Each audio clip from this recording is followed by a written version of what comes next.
ఇంతవరకు కాలంలో హోమియోపతి ఏవైనా టెస్ట్‌లు ఉన్నాయనంటే, ఇప్పుడు ఇందాక జాండీస్ గురించి మాట్లాడుకున్నాం కదా! సో, యూరిన్ టెస్టో, లేకపోతే ఐ టెస్టో చూసేసుకొని, ఓకే. ఇతనికి కలరా వచ్చింది అదే జాండీస్ వచ్చిందని చెప్పేసి నిర్ధారణ చేసుకొని దానికి మెడిసిన్ ఇచ్చేవాళ్ళు. అవునండి. ఇప్పుడు హోమియోపతికి టెస్ట్‌లు ఎలా ఉన్నాయండి? తప్పకుండా అండి. ఇక్కడ మనం తెలుసుకోవాల్సిందేంటంటే, వైద్య విధానం అంతా ఒకటే. దీన్ని హ్మ్. హోలిస్టిక్ కాన్సెప్ట్ అంటాము. అంటే ఆధునిక వైద్యమైన, హోమియోపతి అయినా, ఆయుర్వేదమైన చదివే పుస్తకాలన్నీ సేమ్. హ్మ్. Except pharmacology. సో, హ్మ్. ఇక్కడ డాక్టర్లందరూ ప్రతి అంశానికి కూడా డిపెండ్ అయ్యేది టెస్ట్‌ల పైనే. ఓకే. ఇప్పుడు మాన్యువల్‌గా తెలుసుకోవాల్సింది బీపీ గాని, పల్స్ గాని హ్మ్. మాన్యువల్‌గా తెలుసుకుంటాం. టెస్ట్‌లనేవి ఏ వైద్య విధానానికైనా అవసరమే. హ్మ్. ఎగ్జాంపుల్ మీరడిగినట్టు జాండీస్ ఉంది, లేదు అనుకుంటే సీరం బిలిరుబిన్ అనేటువంటి రక్త పరీక్ష ఖచ్చితంగా అవసరం. హ్మ్. అది చూస్తేనే ఎంబీబీఎస్ డాక్టర్ గారు దానికి సంబంధించిన మందిస్తారు. హ్మ్. అది చూస్తేనే హోమియోపతి డాక్టర్ గారు దానికి సంబంధించిన హోమియోపతి మందిస్తారు. హ్మ్. So, test is mandatory. Okay. Test అనేది ఖచ్చితంగా అవసరం. ఇప్పుడు ఒక హ్మ్. వ్యక్తికి బీపీ ఉందా లేదా చూడాలంటే బీపీ చెక్ చేయాల్సిందే అంతే. హ్మ్. హ్మ్. గతంలో అంటే అప్పుడు ఆపరేటర్స్ లేవు. అవును. అప్పుడు వైద్య విధానాల్లో ఈ పరీక్షలు లేవు. హ్మ్. కాబట్టి కానీ వాళ్ళు ఇచ్చినా కూడా మందు కరెక్ట్‌గా పనిచేసేది. పనిచేస్తుంది. ఎందుకంటే హ్మ్. సిమ్టమ్ మనం చెప్పుకున్నాం కదా! సిమ్టమ్ హ్మ్. లక్షణాన్ని బట్టి. ఇప్పుడు హ్మ్. ఎలా చెప్పాలంటే ఒక వ్యక్తికి పాదాల వాపు హ్మ్. వచ్చిందనుకోండి. కిడ్నీ పనితీరు లేకపోతే పాదాల వాపు వస్తుంది. ఓకే. ఒక వ్యక్తికి కను రెప్పలు కిందివి వాపు వచ్చాయనుకోండి. హ్మ్. గుండె పనితీరు సరిగ్గా లేకపోతే కనురెప్పలు కింది కనురెప్పల వాపు వస్తుంది. ఓకే. ఒక వ్యక్తికి జుట్టు బాగా రాలుతుందనుకోండి రక్తహీనత. హ్మ్. సో, మనం పేషెంట్‌ని చూసేటప్పుడు ఫస్ట్ పేషెంట్‌ని డాక్టర్ గారు అందుకే చూస్తారు. హ్మ్. ఏమవుతుందమ్మా అనే క్రమంలో అన్నీ గమనిస్తారు. జుట్టు రాలుతుందా? పాలిపోయుందా? హ్మ్. బలహీనంగా ఉందా? నీరసంగా ఉందా? మాట్లాడడానికి తడబడుతుందా? హ్మ్. చర్మ సమస్య మాట్లాడుతున్న క్రమంలో పదే పదే కొందరు గోక్కుంటూ ఉంటారు, స్క్రాచ్ చేస్తుంటారు. సో, హ్మ్. చర్మ సమస్యతో వచ్చిందా? ఇది ఫస్ట్ గమనిస్తారనమాట. హ్మ్. దీన్ని హోలిస్టిక్ అబ్జర్వేషన్ అంటాము. కానీ ఇంత టైం ఇప్పుడు డాక్టర్స్‌కుందంటారా? ఉంది అంటే అది ఏర్పాటు చేసుకునే డాక్టర్ గారిని ఉంటుంది. హ్మ్. అలాగే పేషెంట్ కూడా సమయం ఇవ్వాలి. హ్మ్. చాలా మంది పేషెంట్లు ఏంటంటే రాగానే డాక్టర్ గారు టాబ్లెట్ ఇవ్వండి అనే ధోరణిలో ఎక్కువగా ఉన్నారు. హ్మ్. నాకు తొందరగా తగ్గాలి అనే ధోరణి పేషెంట్‌లో కూడా కొంచెం తగ్గాలి. హ్మ్. నాకు సంపూర్ణంగా తగ్గాలి అని పేషెంట్ ఆలోచించాలి. హ్మ్. తొందరగా అనే కంటే. హ్మ్. ఇప్పుడు తొందరగా అనే క్రమంలో ఏమవుతుందంటే మొన్న ఒక కేస్ చూసాను నేను. హ్మ్. విపరీతమైనటువంటి అర్టికేరియా సమస్యతో వ్యక్తి బాధపడుతున్నాడు. ఓ 45 ఉంటాడు సుమారుగా. హ్మ్. అర్టికేరియా అంటే ఒక రకమైన చర్మ వ్యాధి అండి. హ్మ్. దురద విపరీతంగా ఉంటుంది. సో, అందుబాటులో ఉన్న డాక్టర్ గారి దగ్గరికెళ్ళి డాక్టర్ గారు నాకు చర్మం దురద తగ్గట్లేదు అంటే టాబ్లెట్ ఇచ్చారు. ఓకే. తగ్గలేదు. హ్మ్. మళ్ళీ టాబ్లెట్ మార్చిచ్చారు. తగ్గలేదు. హ్మ్. డాక్టర్ గారు నేను భరించలేకపోతున్నా. తొందరగా నాకు తగ్గేలా చేయండి. ఆయన వెంటనే ఇంజెక్షన్ ఇచ్చారు. సో, ఇక్కడ ఏంటి ఇంజెక్షన్ ఇచ్చిన తర్వాత అది రియాక్షన్ వచ్చేసింది. హ్మ్. చర్మం అంతా మచ్చలుగా మారిపోయింది. మొత్తం ఒళ్ళంతా చర్మం మచ్చలుగా మారిపోయింది. ఓకే. హ్మ్. దీన్ని ఏమంటామంటే డ్రగ్ ఇండ్యూస్డ్ అలర్జీ రియాక్షన్ అంటాం. అంటే ఓకే. డ్రగ్ వల్ల ఈ అలర్జీ రియాక్షన్ వచ్చింది. సో, ఇప్పుడు కొత్త సమస్య తెచ్చుకున్నట్టే కదా! హ్మ్. తొందరగా అనే హ్మ్. క్రమంలో కొత్త సమస్య తెచ్చుకున్నాడు పేషెంట్. హ్మ్. కాబట్టి సమయం డాక్టర్ గారికి ఇస్తే సరైన మందు పడుతుంది. తప్పకుండా సంపూర్ణంగా తగ్గుతుంది. హ్మ్. అది హోమియోపతిలో ఇవ్వాలి. హ్మ్. ఇస్తే సంపూర్ణంగా తగ్గడం అంటే ఏంటంటే అర్థము చర్మ సమస్య ఉందనుకోండి, చర్మ సమస్య కాకుండా ఇతర సమస్యలు ఏవైనా లైక్ హ్మ్. హార్ట్‌కి సంబంధించి లేదంటే ఇతర ఏమైనా కిడ్నీకి సంబంధించిన ప్రాబ్లమ్స్ ఉన్నా కూడా అవి కూడా కంట్రోల్‌కొస్తాయి. ఆ హ్మ్. సమయాన్ని ఖచ్చితంగా డాక్టర్ గారికి ఇవ్వాలి. హ్మ్. మరి హోమియోపతికి మీరు సెకండ్ ప్లేస్ ఇచ్చారు. అంటే ఆల్మోస్ట్ ఫస్ట్ ప్లేస్‌కి రీచ్ అయ్యేంత రేంజ్‌లో ఉంది హోమియోపతి. మరి ఎందుకు సెకండ్ ప్లేస్‌లోనే ఉందండి? ఎగ్జాక్ట్‌లీ. మంచి ప్రశ్న అడిగారు.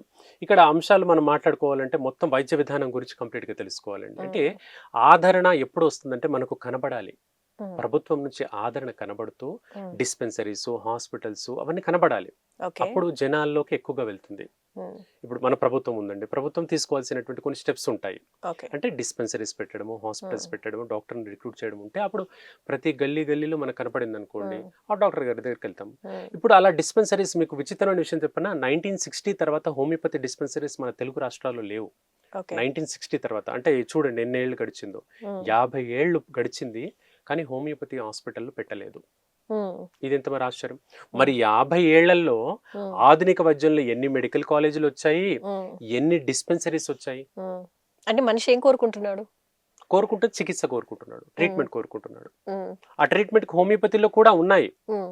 కానీ అది తీసుకోవాల్సిన స్టెప్స్ అనేవి ప్రభుత్వం గుండా రావాలి. ఓకే. డిస్పెన్సరీస్ పెట్టడం ప్రభుత్వం గుండా రావాలి. హ్మ్. అంటే దాని యొక్క అలాట్‌మెంట్ అనేది వైద్యుల్ని రిక్రూట్ చేయడం అనేది ప్రభుత్వం గుండా వస్తే అవేర్‌నెస్ పెరుగుతుంది. హ్మ్. ఇప్పుడు మనం ప్రభుత్వం చెప్తేగానే కదండీ కోవిడ్ వ్యాక్సిన్ తీసుకుంది మనము. హ్మ్. ప్రభుత్వం చెప్పకపోతే మనం వ్యాక్సిన్ తీసుకోలే. హ్మ్. నేనైనా మీరైనా కోవిడ్ వ్యాక్సిన్ తీసుకున్నాం. ఎందుకు తీసుకున్నాము? గవర్నమెంట్ ఖచ్చితమనింది. హ్మ్. ఖచ్చితంగా తీసుకోవాలి అనింది గవర్నమెంట్, కాబట్టి మనం తీసుకున్నాం. మరి So- కలరా, మెదడు వాపు వ్యాధి, మసూచి వీటికి హోమియోపతిలో బెస్ట్ ట్రీట్మెంట్ ఉంది చెప్తున్నారు. బాగుంది. మరి కోవిడ్ టైంలో ఈ హోమియోపతి ఎంతవరకు రీచ్ అయిందండి తగ్గించడంలో? ఖచ్చితంగా బెటర్మెంట్ ఉందండి. కోవిడ్ టైంలో మనకు సెంట్రల్ గవర్నమెంట్ కూడా మనకు దీని గురించి అవేర్నెస్ కార్యక్రమాలు చాలా చేశాయి. ఏ రకమైన అంటువ్యాధులు వచ్చినా, అంటువ్యాధి వచ్చినప్పుడు కారణం తెలియదు అనమాట. ముందు కోవిడ్ వైరస్ని అది రోజు రోజుకు రూపాంతరం, మ్యూటేషన్స్ మారుతూ వచ్చింది. మనం ఫస్ట్ వేవ్ అన్నాం, సెకండ్ వేవ్ అన్నాం, జీన్ మార్పులు అన్నాం, ఎన్నో అన్నాం. సో వైరస్ ఎప్పుడు కూడా మార్పులకు లోన్ అవుతూనే ఉంటుంది. ఇది మనకు ఒక పట్టాన గుర్తుపట్టదు. అలాంటప్పుడు సిమ్టమ్ని గమనించాలి, లక్షణాన్ని గమనించాలి. ఏ లక్షణంతో బాధపడుతున్నారు? నొప్పితో బాధపడుతున్నారా, జలుబుతో బాధపడుతున్నారా, కాళ్ళ తిమ్మిరులతో బాధపడుతున్నారా? ఈ లక్షణాన్ని బేస్ చేసుకున్న మందులు హోమియోపతిలో ఒక 4,000 పైన ఉన్నాయి. ఈ 4,000 పైన మందుల్లో మనం 1 లేదా 2 మందులు ఆ వ్యక్తికి ఇచ్చామనుకోండి, ఇలా అంటువ్యాధులు ఏవి వచ్చిన క్రమంలో మనం తగ్గించవచ్చు. ఇప్పుడు మనం మెదడు వాపు అంటున్నాం. మెదడు వాపుకు ఒక 10 మీరు 90వ దశకంలో 1995 ఆ టైంలో మెదడు వాపుకు హోమియోపతి మందులు ప్రభుత్వం ఇచ్చింది. ప్రభుత్వమే ఇచ్చింది, పిల్లలు ఖచ్చితంగా వాడాలి అని. మెదడు వాపు అంటే ఒక మాటలో చెప్పాలంటే మెదడుకు పైన ఉండేటువంటి పొరలు ఉంటాయి, మెనింజెస్ అంటాము. ఆ పొరలు వాపు గురైనప్పుడు కొన్ని రకాల కాంప్లికేషన్స్ వస్తూ ఉంటాయి. సో అలా నివారణ మందులనే ప్రభుత్వమే హోమియోపతిలో ఇచ్చింది. సో ఇలా ప్రభుత్వం ఇనిషియేట్ తీసుకుంటే మాత్రం హోమియోపతి చాలా ముందుకెళ్తుందండి. ప్రభుత్వం ఇనిషియేషన్ ఖచ్చితంగా అవసరం. సో ఆ ఇనిషియేషన్ లేకపోవడం వల్ల కొంచెం వెనకబడి ఉంది.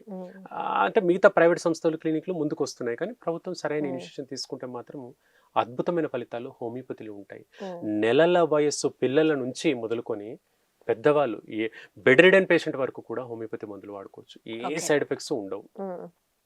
దీర్ఘకాలిక నిద్రలేమితో బాధపడుతున్న వ్యక్తులకు కూడా మనం హోమియోపతి మందులు ఇవ్వచ్చు.